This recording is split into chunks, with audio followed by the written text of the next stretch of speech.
Bonjour les amis, bonjour à tous.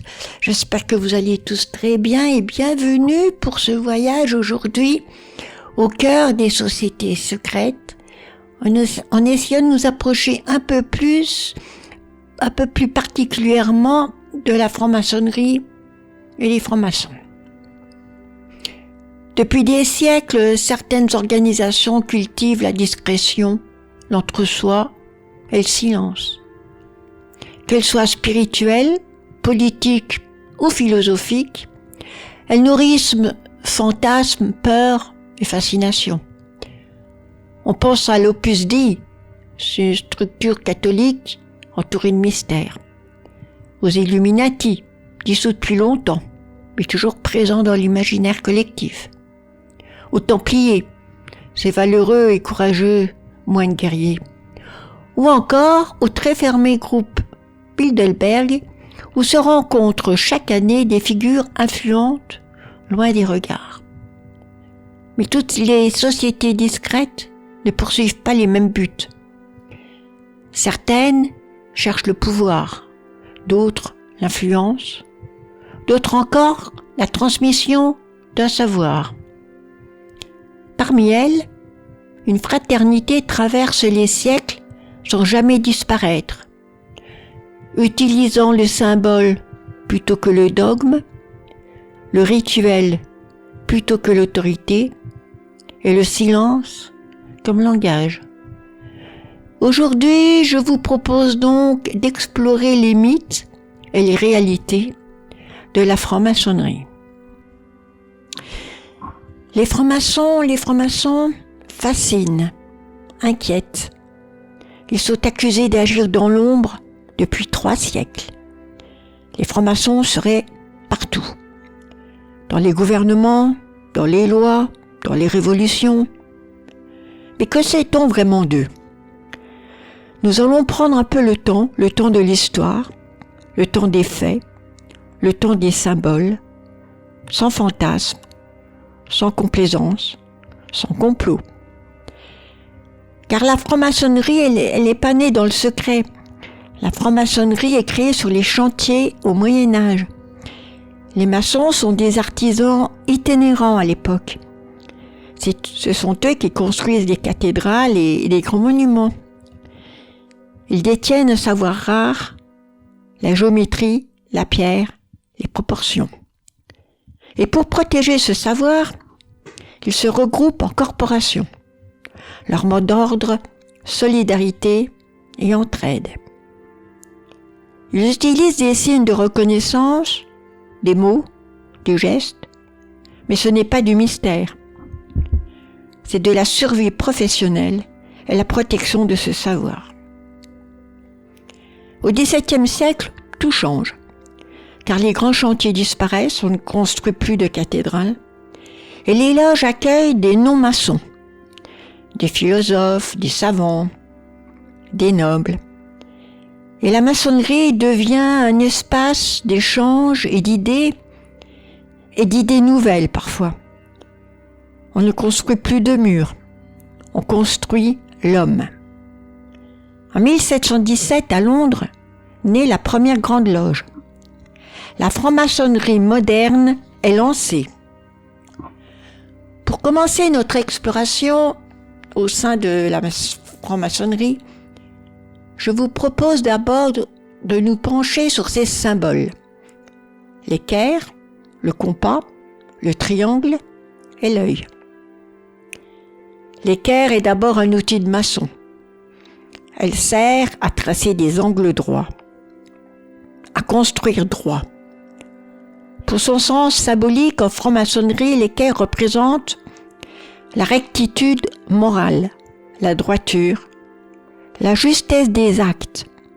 Agir à l'équerre, une expression qu'on utilise encore, c'est agir correctement, proprement, sans tricher, sans biaiser.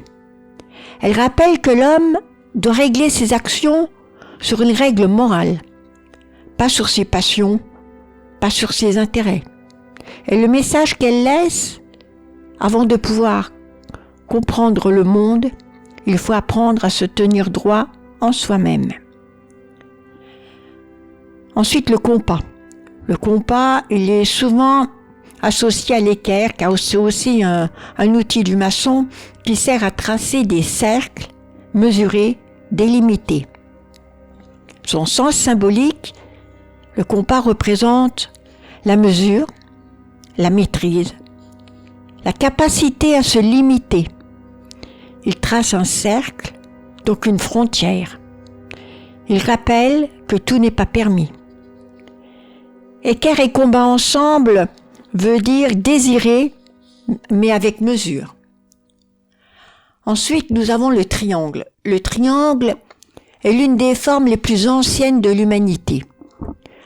On le retrouve en Égypte, en Grèce, dans le christianisme et aussi dans l'alchimie. Son sens symbolique en franc-maçonnerie, le triangle représente l'équilibre, l'harmonie, la stabilité. Il évoque aussi la triple nature de l'homme, le corps, l'âme, l'esprit, ou encore la sagesse, la force, la beauté. Ce sont trois piliers fondamentaux de la tradition maçonnique. Et le message essentiel, c'est un homme stable, est un homme équilibré sur plusieurs plans. Ensuite, nous avons l'œil dans le triangle, l'œil qui voit tout, ce qu'il n'est pas du tout. Ce n'est ni un symbole satanique, ni un symbole de surveillance mondiale, ni un œil qui contrôle les hommes. Son origine est bien plus ancienne que la franc-maçonnerie, car on le retrouve dans l'Égypte antique, l'œil d'Horus, dans le christianisme, l'œil de la providence, et dans l'art de la Renaissance. La franc-maçonnerie l'a hérité, elle ne l'a pas inventé. Son sens, en franc-maçonnerie, l'œil dans le triangle représente la conscience, la vigilance, la présence du principe créateur. Il rappelle que rien n'est caché à la conscience. L'homme est responsable de ses actes. Ce n'est pas un œil qui espionne, c'est un œil qui invite à la lucidité. Et le message essentiel, tu peux tromper les autres, tu ne peux pas te tromper toi-même.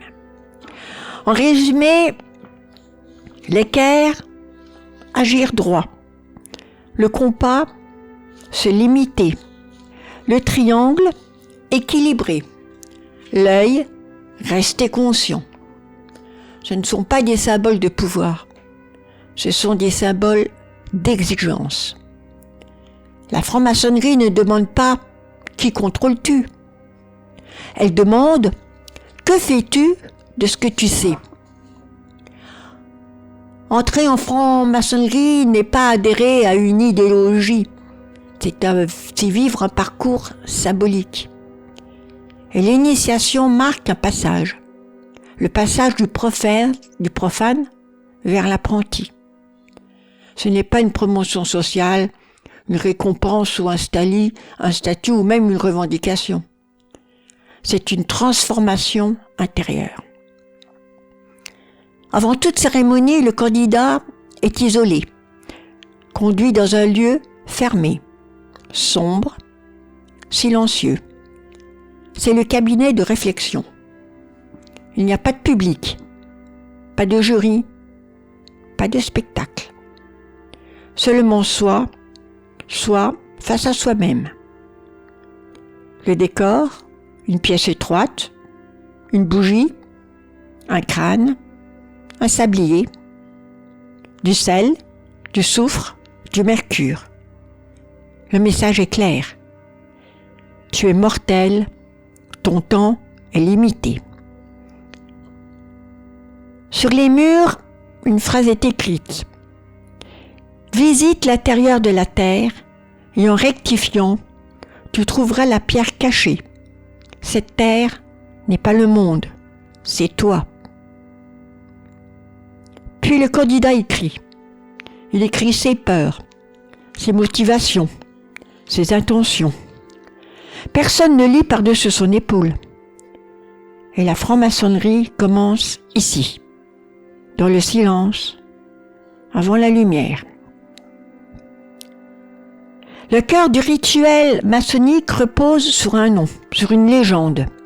Hiram Abif. Dans la Bible, Hiram est un artisan exceptionnel. Il est envoyé par le roi de Tyr pour construire le temple de Salomon. Il est fils d'une veuve et maître dans l'art du métal. La franc-maçonnerie transforme ce personnage en figure symbolique. Hiram détient le savoir. Il refuse de le donner à ceux qui veulent l'obtenir sans mérite. Il est assassiné par 3 compagnons et sa mort symbolise la fidélité à la parole donnée, le refus de la corruption, l'intégrité jusqu'au sacrifice. Sa résurrection symbolique enseigne une chose essentielle. Le savoir ne se vole pas. Il se transmet à ceux qui sont prêts. Depuis qu'elle est visible, la franc-maçonnerie devient suspecte.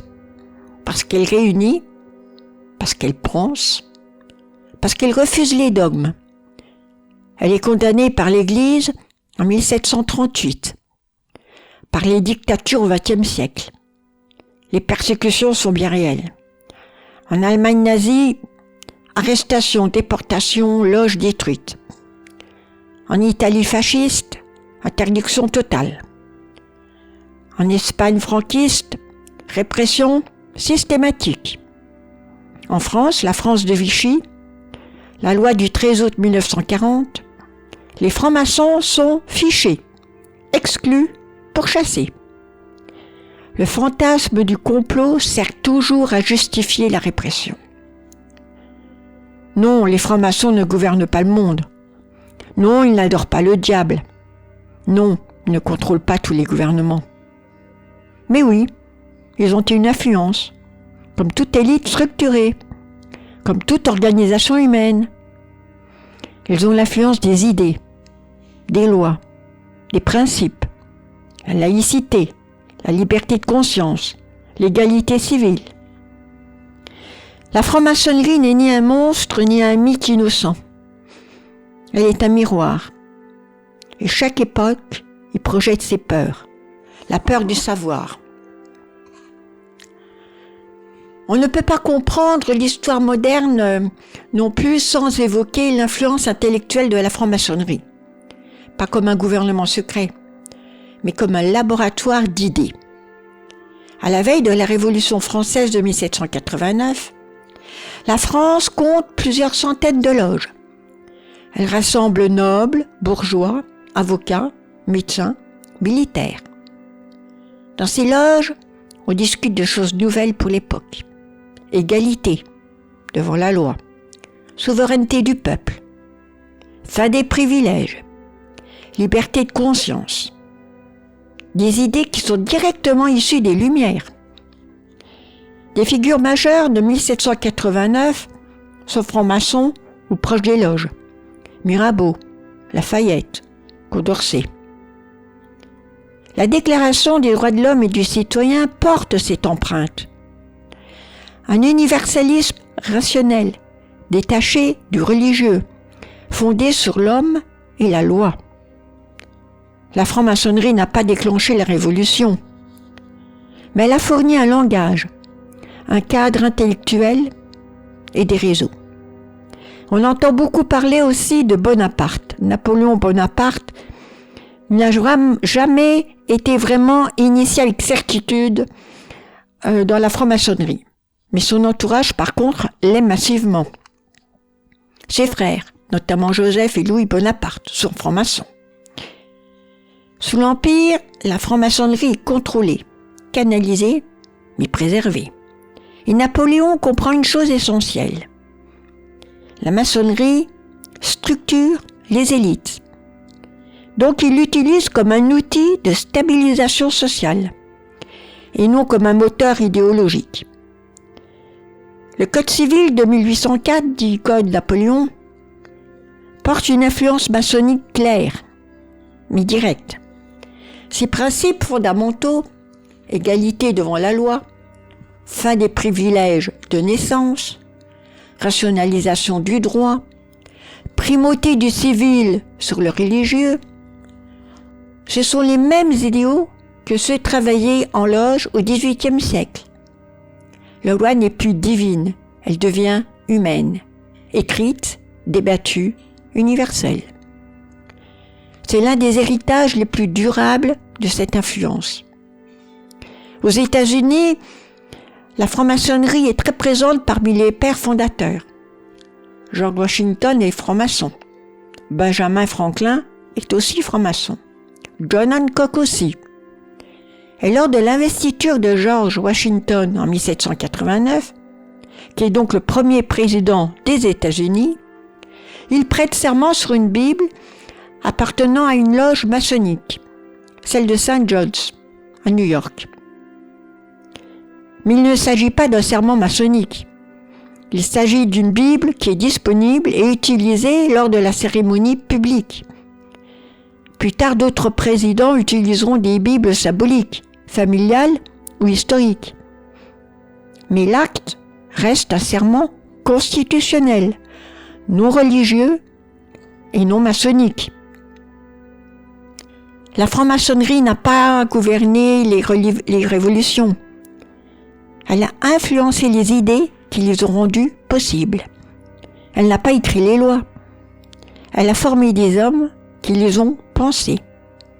C'est moins spectaculaire qu'un complot mondial, mais historiquement, c'est beaucoup plus vrai. Les francs-maçons n'ont jamais gouverné le monde. Ils ont aidé à le penser. En France, la franc-maçonnerie est légale. Les obédiences sont des associations déclarées, connues, identifiées. Il ne s'agit pas d'une société secrète au sens juridique.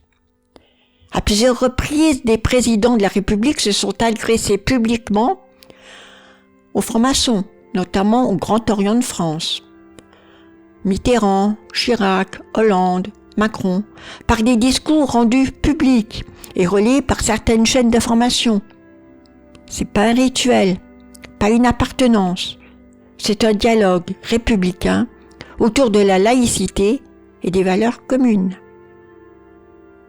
Donc la question n'est pas « que cache-t-il ?», mais plutôt « pourquoi avons-nous besoin de croire qu'il cache quelque chose ?» Les sociétés dites secrètes, qu'on pourrait plus qualifier de discrètes, ne sont jamais aussi puissantes que dans l'imaginaire de ceux qui les craignent ou qui cherchent un bouc émissaire. Depuis 3 siècles, on cherche un secret caché. On imagine des couloirs obscurs, des serments, des mains invisibles qui tireraient les ficelles du monde. Mais le vrai secret n'est pas là. Le vrai secret est plus simple et plus inconfortable. La franc-maçonnerie n'a jamais promis le pouvoir. Elle promet l'effort. Elle ne promet pas de dominer. Elle exige de se transformer. Elle ne donne pas de vérité clé en main. Elle oblige à douter. Ce qui effraie, ce n'est pas ce qui est caché, c'est ce qui est demandé. Car au fond, la franc-maçonnerie pose une question que peu aiment entendre. Et si le monde n'était pas dirigé par des maîtres cachés, mais simplement par notre refus de penser par nous-mêmes? Les empires tombent, les idéologies passent, les complots changent de visage, mais l'homme reste confronté à la même responsabilité, celle de se regarder en face. L'histoire, on pourrait l'arrêter ici, mais même si l'histoire se termine, la réflexion, elle, ne fait que commencer. Toutes ces sociétés partagent des rites initiatiques, des symboles codés et un secret soigneusement préservé. Certaines existent uniquement dans les légendes, d'autres dans les faits, mais toutes nourrissent notre fascination pour l'invisible et le mystère. De l'ombre des Templiers aux réunions secrètes du groupe Bilderberg, Certaines sociétés marchent parmi nous, avec discrétion. D'autres n'existent que dans l'imaginaire collectif. Mais dans le monde des sociétés secrètes, le visible n'est jamais la vérité. Je vous remercie d'avoir parcouru avec moi ce voyage à travers les sociétés secrètes et nous être un peu rapprochés de la franc-maçonnerie. Nous n'avons fait qu'entrouvrir la porte. J'espère que ce sujet de podcast vous a plu. Je vous remercie en tout cas pour votre soutien, pour vos messages, pour votre écoute. Je vous souhaite le tout meilleur. Prenez bien soin de vous, prenez bien soin de votre vie, prenez bien soin de tous ceux que vous aimez. Gardez vos lanternes allumées, nous allons encore parcourir beaucoup de couloirs sombres, mystérieux, peuplés d'énigmes et de personnages qui ont jalonné notre histoire. Et je vous dis à très vite les amis.